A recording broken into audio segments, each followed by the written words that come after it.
Bismillahirrahmanirrahim. Assalamualaikum warahmatullahi wabarakatuh. Alhamdulillahi rabbil alamin. Wassalatu wassalamu ala rasulillahil karimil amin. Nabiyyina Muhammadin wa ala alihi wa sahbihi wa dhurriyyatihi wa ummatihi ila yaumiddin wa ba'd. Saudara-saudariku, kita sangat bersyukur pada Allah Subhanahu wa taala. Alhamdulillah kita diberikan kesempatan untuk menjalani ibadah siam pertama kita di bulan Ramadan, khususnya di tahun ini 1444 Hijrah sampai menjelang maghrib kini waktu Indonesia bagian barat. Bagi sementara saudara-saudari kita mungkin sudah ada yang berbuka atau juga sebagian belahan di tempat yang berbeda mungkin baru akan memulai siam. Tentu kita akan sama-sama berdoa pada Allah Subhanahu wa taala, bermohon semoga puasa kita, baik yang telah berlalu pun demikian di tahun ini, berkenan diterima oleh Allah Subhanahu wa taala dengan penerimaan terbaik. Saudara-saudariku, seperti kita ketahui bahwa puasa Ramadan bukan sekedar puasa. Ada yang istimewa, ada yang sangat berbeda, dan tentunya tidak sama dengan puasa-puasa lainnya yang pernah kita jalani. Puasa Ramadan tentunya seperti kita pelajari sebelum memasuki di bulan suci ini disebut dengan as-siyam, diksi yang dipilih langsung dan ditetapkan oleh Allah dalam firman-Nya di surah kedua Al-Baqarah di ayat 183 itu. Ya ayyuhalladzina amanu kutiba alaikumus-siyam. Hei semua orang yang telah menyatakan dirinya beriman kepada Allah Subhanahu wa taala, diwajibkan bagi kalian menunaikan as-siyam. Waktunya kita temukan di Al-Baqarah ayat 185, Syahrul Ramadan alladzi unzila fihil Qur'an. As-siyam yang dimaksudkan ditunaikan khusus spesifik di bulan Ramadan, bulan yang sangat mulia yang saat itu diturunkannya Al-Qur'an. Saudara, kata as-siyam secara makna ada perbedaan spesifik dengan shaum. Bila disebutkan shaum, maka katanya menunjuk kepada makna yang sangat umum dalam pengertian menahan, al-imsak. Apapun yang ditahan, itulah shaum. Disebutkan sekali misalnya dalam Al-Quran, di surah ke-19 Maryam, di ayat yang ke-26. Inni nadhartu lirrahmani shauma. Allah Subhanahu wa ta'ala mengajarkan sekaligus memerintahkan kepada Sayyidah Maryam alaihassalam untuk melakukan shaum. Dalam konteks ini, tidak bicara pada seorang pun di masa itu.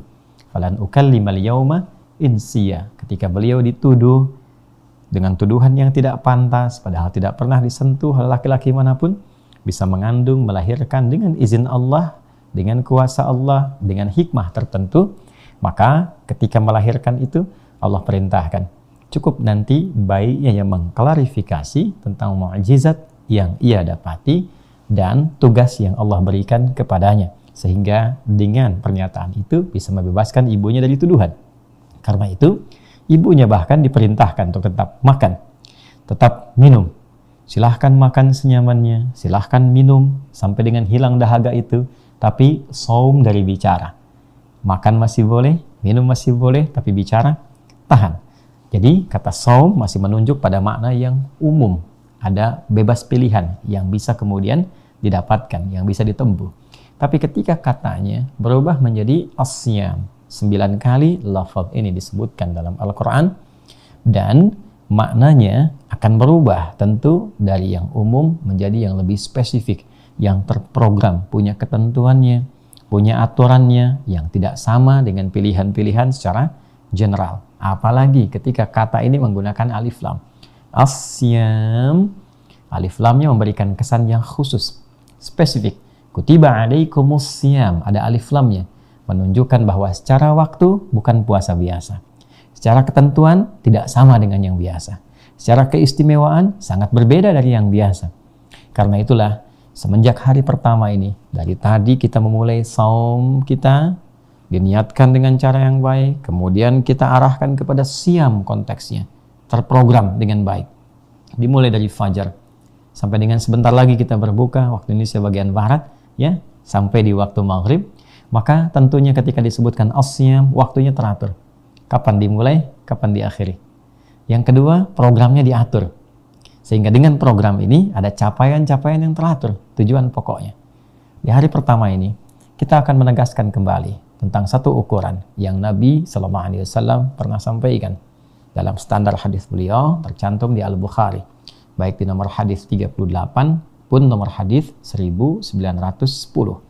Dan ini menjadi penting untuk kita ulas, kita bahas di hari pertama kita menunaikan siam Ramadan, agar kita dari awal mengantisipasi apakah puasa yang kita tunaikan sejak detik ini dinilai benar sesuai dengan standar Rasulullah SAW, dan apa yang bisa didapatkan dari sejak hari pertama ini, serta bagaimana ukurannya bisa terasakan bahwa siam kita berhasil dalam standar Al-Quran dan hadis Nabi Muhammad SAW.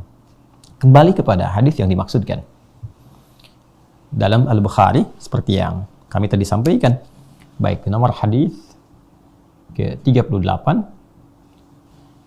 pembahasan tentang iman, apakah juga di nomor hadis 1910 pembahasan tentang puasa. Maka Nabi SAW pernah secara tegas menyampaikan informasi yang sangat penting untuk menjadikan standar puasa kita benar.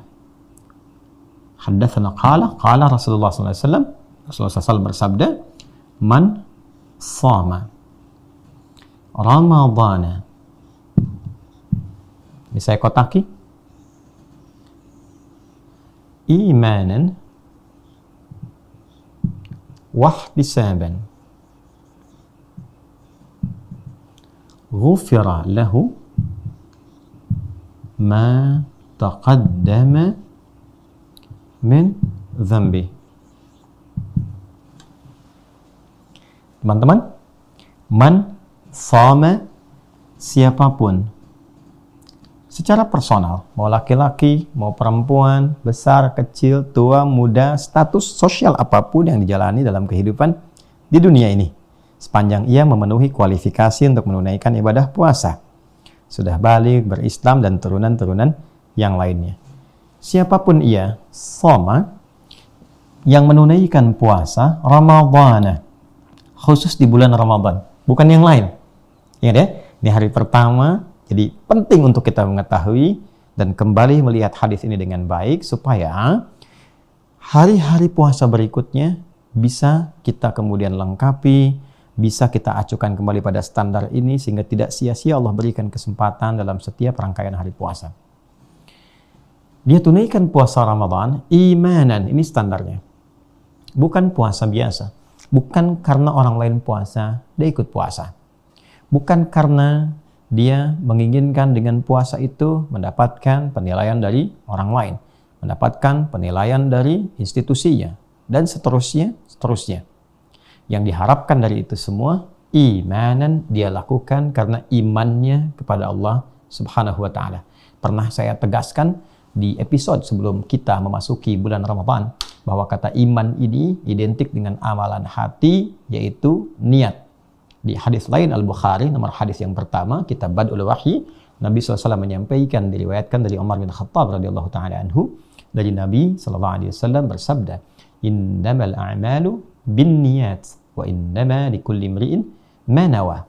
Faman kanat hijratuhu ila Allahi wa rasulih, fa hijratuhu ila Allahi wa rasulih. Wa man kanat hijratuhu lidunya yusibuha aw imra'atin yankihuha, fa hijratuhu ila ma hajara ilaih. Seseorang beramal, beraktivitas, motivasinya bisa beragam, kata Nabi SAW. Ada yang untuk dunia, ya dia dapat dunia. Dia puasa untuk mendapatkan penilaian manusia. Dia puasa untuk mengejar bukaan saja. Dia puasa untuk mengejar sahur. Ya kan? Dia puasa untuk melengkapi agenda dunianya. Itu yang dia dapatkan. Ada lagi yang mencari motif lain, untuk mendapatkan jodohkah misalnya, untuk mendapatkan hal-hal lainnya. Maka seperti yang apa yang dia niatkan, itu yang akan dia raih. Sebaliknya, orang-orang yang menjadikan puasanya dia dedikasikan hanya untuk pengabdian total, demi mengabdi kepada Rabbnya, sebagai ibadah hanya untuk Allah. Jadi dia niatkan hanya untuk Allah saja. Artinya, dia menjadikan amalan puasanya itu sebagai pembuktian kehambaannya kepada Allah. Dia mengakui, saya menghamba Allah. Saya dicipta untuk mengabdi, menjadi hamba. Saya beraktivitas di muka bumi ini karena perintah Allah. Karena itu dihadirkan dalam jiwanya untuk menaati Allah. Nah, keyakinan tanpa ragu untuk menaati Allah itu disebut dengan iman namanya. Orangnya disebut dengan mukmin. Makanya orang beriman, kenapa diminta untuk ibadah? Supaya membuktikan kebenaran imannya. Kita sholat kan karena iman. Alladzina yu'minuna bil ghaib wa yuqimunas shalah. Kita puasa pun karena iman kan? Ya ayyuhalladzina amanu kutiba alaikumussyam. Jadi kalau kita dalam kondisi menunaikan ibadah bukan karena imannya dipertanyakan. Karena panggilan puasa pun karena panggilan iman. Disinilah sejatinya kita ingin membuktikan kepada Allah sejak hari pertama ini bahwa kita memang berpuasa untuk menaati Allah, untuk menghamba kepada Allah. Nah, orang-orang yang menjadikan niat puasanya sebagai pengabdian, penghambaan kepada Allah, pembuktian keimanannya kepada Allah, lalu wahtisaban, dan dia mengetahui keutamaan puasa itu. Ya, kita mesti belajar nih bagaimana yang kita bisa dapatkan dari puasa, kasih sayang Allah, keutamaan malam-malamnya, keutamaan ibadah siangnya, lipat ganda pahalanya. Plus, di ihtisab ini juga mengandung makna hisab. Karena asalnya dari hasiba, yahsibu atau yahsabu. Di sana ada hasaba, yuhasibu, ada ihtasaba, yahtasibu. Tapi akar semuanya kembali kepada ha, sin, dan ba. Yang menunjukkan hitungan pada dua sisi. Bisa pada sesuatu yang ingin didapatkan atau sesuatu yang ingin dikoreksi.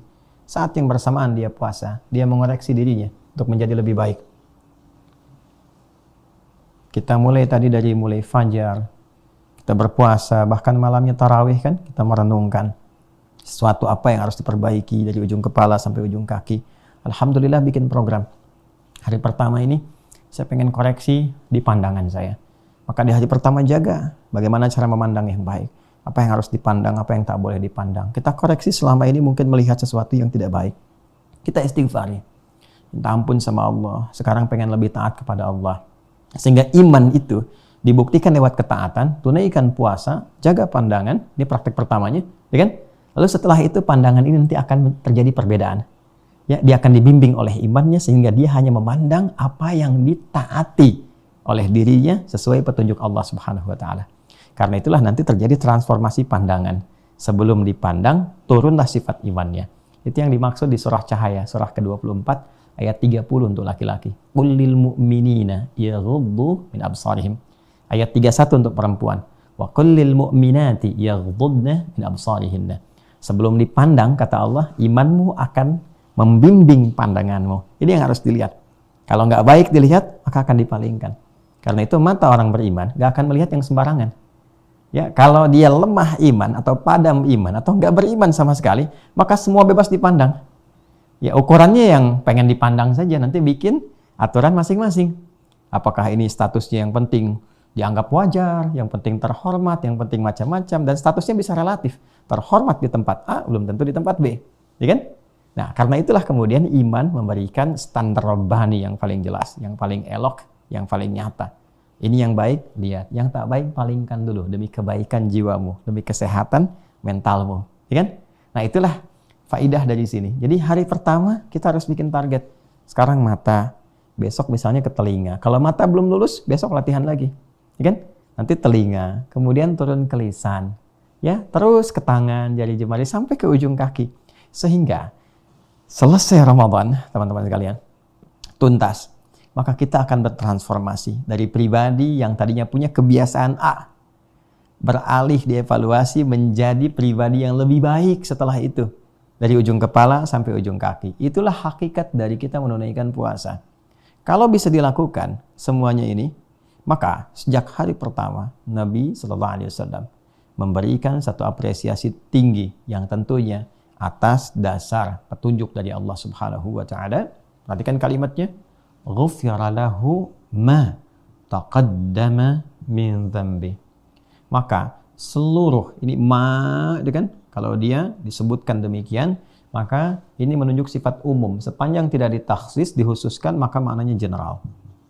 Ya, general itu luas tanpa batas. Maka seluruh dosa-dosa yang pernah ia kerjakan selama hidupnya sampai detik dia puasa itu. Selesai dia puasa. Ghufira lahu. Berpotensi akan diampuni oleh Allah Subhanahu wa taala. Ini berpotensi diampuni. Karena itu teman-teman, sejak hari pertama ini mari kita manfaatkan isyarat dari hadis Nabi yang sangat mulia ini untuk menilai apakah dari tadi fajar kita puasa, bahkan malam tarawih, ini hari pertama kita lakukan, apakah sampai saat ini kita sudah merasakan kenikmatan dari puasa kita? Sudahkah melakukan koreksi terhadap diri kita? Apakah ada target yang sudah disiapkan? Lantas, sudahkah merasakan ampunan dari Allah? Ampunan yang melahirkan kedamaian, ketentraman, kebaikan. Apa ciri seseorang yang diampuni oleh Allah Subhanahu wa Ta'ala? Maka paling gampang cirinya adalah ampunan ini mendatangkan kesolehan setelah menghilangkan kesalahan. Karena tidak mungkin ada ampunan kecuali sebelumnya ada dosa yang harus diampuni, perbuatan salah. Contoh, mata berbuat salah. Karena itu mengandung potensi dosa. Maka saat Ramadan kita minta kepada Allah untuk diampuni dosa mata ini setelah kita mengoreksi, flashback ke belakang untuk melihat. Maka saat menjalani puasa kita renungi, kita sesali, kita mohon ampunan kepada Allah dan berjanji untuk tidak mengulangi. Maka apa yang didapatkan? Ketika ampunan itu diturunkan akan terjadi perbedaan pada cara pandang kita. Nah, itulah ketika ada ketenangan pada jiwa dan mata mulai memandang kepada yang baik, yang soleh, tidak suka lagi dengan yang salah, itu cirinya dia mendapatkan ampunan Allah Subhanahu wa Ta'ala. Maka mari kita gunakan cara berpuasa menurut standar ajaran Nabi SAW sehingga puasa yang dilakukan memiliki nilai, memiliki kualitas, tidak hanya menahan lapar, haus dari fajar, nunggu bukaan di maghrib, hidangan kemudian dibentangkan dan segala rupa. Tapi apa dampaknya pada perilaku kita? Apa dampaknya pada diri kita? Karena itu, kembali ke sini, puasa yang ditunaikan. Sejak hari pertama kita melakukannya, mesti mendapatkan keberhasilan melalui standar yang disampaikan Nabi Sallallahu Alaihi Wasallam sehingga puasa kita punya nilai di sisi Allah Subhanahu Wa Taala dan Rasulnya. Ini masih hari pertama teman-teman, masih ada bentangan ke depan yang bisa kita tunaikan dengan lebih baik. Tapi problemnya adalah kita tidak tahu kapan dari bentangan waktu itu tibanya ajal kita untuk kembali kepada Allah Subhanahu Wa Taala. Karena itu kita bermohon kebaikan kepada Allah. Kita merasakan boleh jadi ini mungkin hari terakhir kita berkehidupan. Kita tidak tahu apakah hari esok kita masih bisa menunaikan puasa. Malam nanti kita masih tarawih. Karena ajal adalah rahasia yang tidak ditampakkan waktunya untuk melatih kita supaya serius. Di setiap detik yang kita lalui, bila berpikir berbuat maksiat, bayangkan akan wafat. Bila berharap ada kebaikan, sempurnakan sehingga nilainya tinggi di hadapan Allah sesuai dengan petunjuk Rasulullah Sallallahu Alaihi Wasallam.